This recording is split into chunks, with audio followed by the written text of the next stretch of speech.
Thank you. Thanks to folks here for staying late. Thanks to Senator Metz, my senator, for working on this.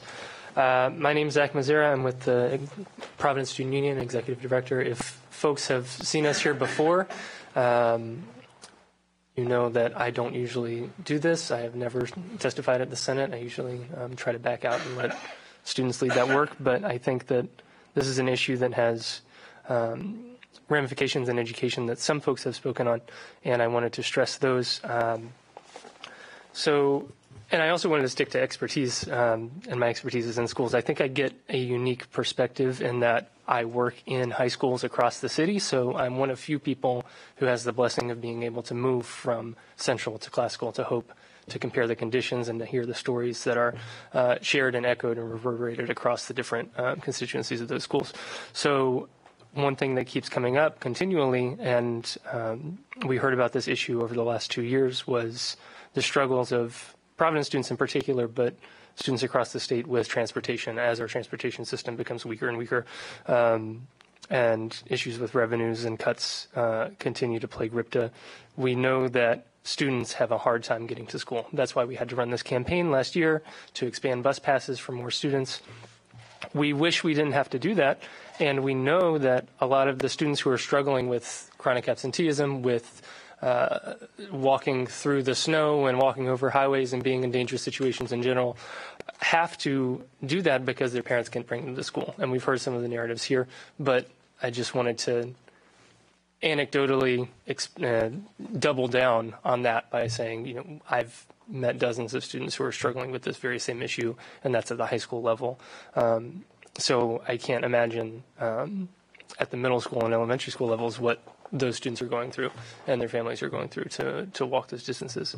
I also wanted to thank you for, particularly Senator Archambault, for your kind of talk about what the role of government is and the role of this particular chamber is for a lot of the students who are here. They're coming on their own, and they haven't learned this in school. We know that civics has kind of been depopulated from the schools. So to be able to come here and see division of the branches of government in action and understanding of proper balance of powers in action, I think is really powerful. And I also hope that we can seize on this opportunity to show them that these branches of government will act on the powers that they have to demonstrate to these young folks who are coming out to their first hearing that this system actually works. They have a keen sense of hypocrisy. I think we've seen that from some of the youth testimonies thus far, that it doesn't make sense. It doesn't make sense. That's the line that we get. And I see it every day. And I think this is a rare opportunity where so many of our young citizens are engaged. I'm working with the students in the high schools every day. They're disappointed about their inability to interact with the process at the national level as they see these presidential candidates that are talking about their lives and values, and they can't interact with that.